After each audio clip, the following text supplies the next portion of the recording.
why do we need registries in the first place?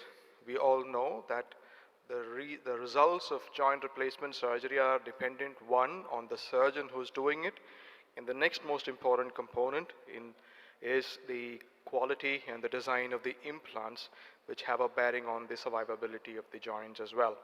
And in a highly market-driven economy, especially in this kind of a competitive field, companies are driven non-stop into finding something new, some innovation, which will add that extra benefit, which will add to their sales. However, not all these changes are associated with success. Sometimes even the smallest change can be associated with an unexpected outcome. Common examples, we all know the Charnley's polyethylene tetrafluoroethylene failure. We know the Exeter matte finished hip, which failed early. The Sulzer uncemented cup, which kind of was problematic because of the oil that they were using in it. And the classic example is the capital hip, which was produced by 3M. It was basically the Charnley's stem, which is a well-established stem in the market for decades, but where they tried to modify it a little bit by adding a small flange and claiming that it was a slightly different hip. But they didn't bother too much about it because they argued it was only a small change in the implant design. But unfortunately, when some centers reported higher than usual revision rates for these flanged designs, that is when the government was forced into setting up a commission of inquiry, which looked into it, and then that kind of came to the conclusion that the small change in the implant design led to a 6% increased revision rate, which meant that this particular design had a 12% revision rate compared to the standard, which was 6% at 2 to 3 years, which was totally unacceptable. And that also concluded saying that this is why we need a registry, because if the registry was in position, this would have picked up a lot earlier and a lot less number of patients would have undergone this particular implant. So it was after this report that the National Joint Registry in the UK was in fact set up. So registries serve as effective early warning systems to pick up early failures in implant designs. They also influence behaviors in an unbiased manner. It helps us decide which is the kind of implant we should avoid and which are the implants we should choose. They also decrease the revision burden, thereby helping reduce cost. And they act as important tools of research. We all know the kind of papers that are published just from registry data. Another important reason why registries are important, this is a comparison between the Swedish registry, which has a 99% compliance rate, with the American registry, which has got a much lower compliance rate because it is a voluntary registry, while the Swedish is compulsory. And if you look at it, the revision rates to the Swedish registries are only 8% compared to 18% with the American Joint Registry. In the Australian Joint Registry, the first publications that came to with regards to the high failure rates associated with metal-on-metal resurfacing, in fact, stimulated the research and the setting up of the Metal-on-Metal Commission in the UK, which eventually led to the downfall of the metal-on-metal resurfacing implants. We all know the story about the dual modular necks, especially the one by the the Stryker group, which ended up with tremendous failure rates at the neck stem modular junction because of corrosion and had to be withdrawn from the market.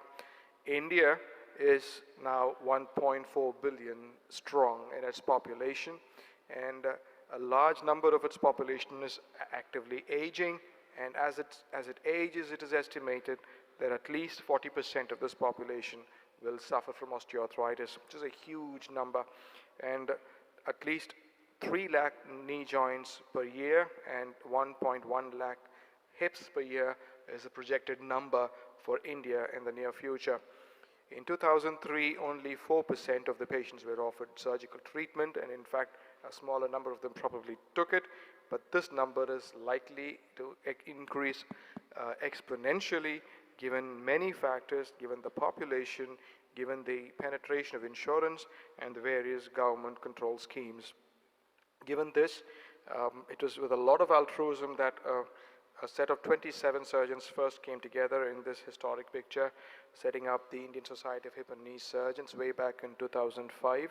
And since then, since its inception, the number has grown to 1,000 now of dedicated surgeons who are members of the society.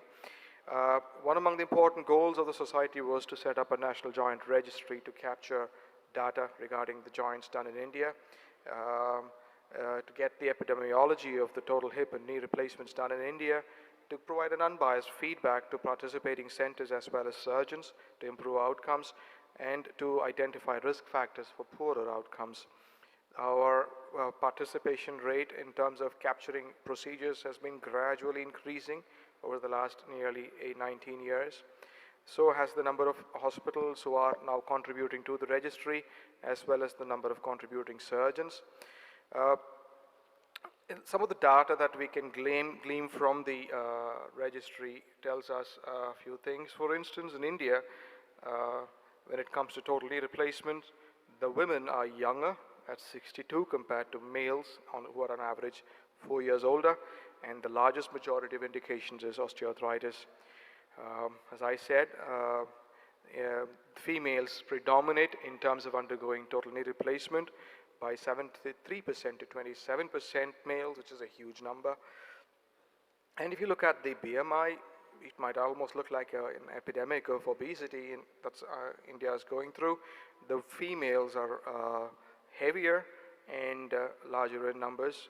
When it compared to hips and knees, the hip patients are younger and lighter, probably a reflection of the fact that larger component of these hips are because of AVN, which is in younger patients, while the knees are in the older obese patients because of osteoarthritis. So India seems to be largely a PS market with 77% PS.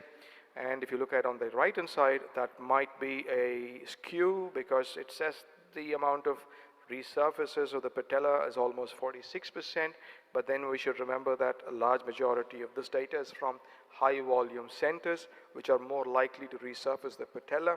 That is why we need more data from non-high volume centers as well as individual surgeons so that we can make the data more reflective of the reality.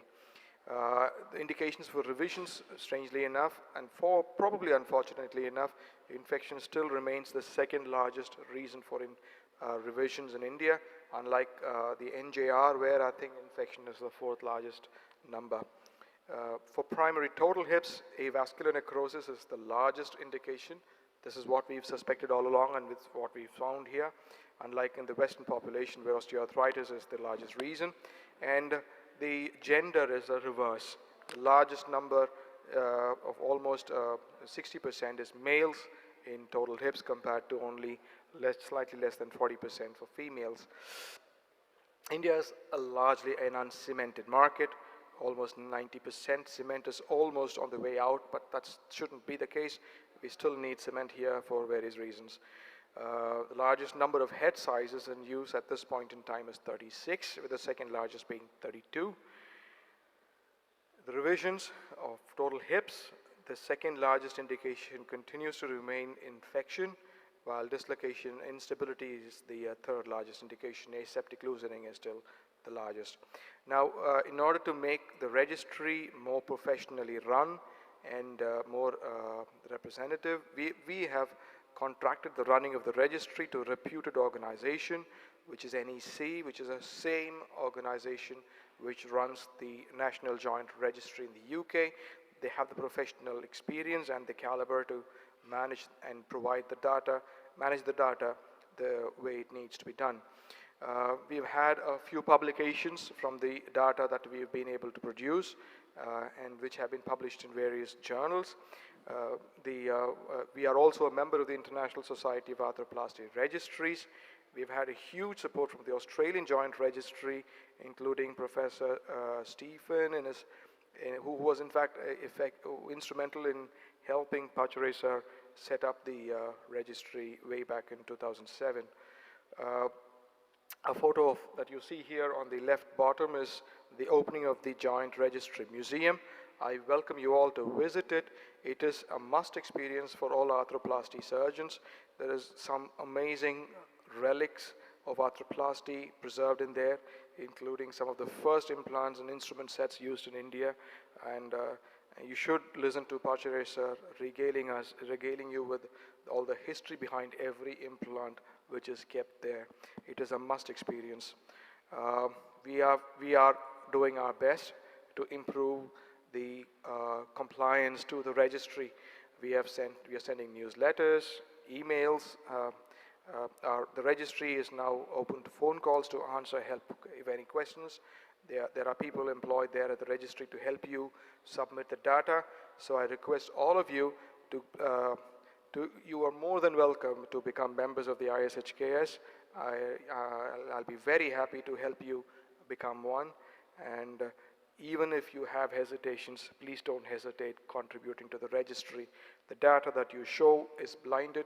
Nobody will know your failures. You will get an individualized report from the company which mentions about your functions, which nobody else will have access to. So eventually all surgeons, once the data is big enough and robust enough, will receive a funnel chart where your graph will be plotted as well in comparison to the average. We have been working with the Government of India. Dr. Ashok Rajgopal has put in tremendous efforts to liaise with the Government of India, including the National Digital Health Mission. We've had a pilot project run with all the union territories where the data was captured on a pilot project for all the Ayushman Health related joint replacements done in those centers. So we are progressing with making the submission of data easy. At this point in time, it can be done online without any physical forms. You will have to go online, register yourself, get a registration number, and use that to submit the data. We are trying to make it more mobile friendly, to make it easier. We are trying to figure out ways of making it, at this point in time, it is entirely funded by the ISHKS from its corpus fund. It is not cheap. It involves a lot of money. The ISHKS is doing it, and we are finding out ways of making it a self-sustaining funding model. We have the NAC has an extended implant library. So what you do is you capture the barcode, and it is, unless in the rare instance where the implant is not in the library, it is automatically recognized as to which company and which implant it is. We are aiming to train more arthroplasty surgeons into the field of arthroplasty, and as I've already mentioned, we are actively trying and liaising with the Government of India. These are some of the images. We have a dedicated office with a dedicated team which helps us run this office, and a dedicated group of trustees who are dedicated to running their society. This is Dr. Justice B.N. Krishna, who was also an important guide in helping us set up and manage the registry in the initial phase. Thank you. And let me all inform you to go and inform your colleagues at home to start contributing to the registry. I think it will benefit all of us in the long run. Thank you.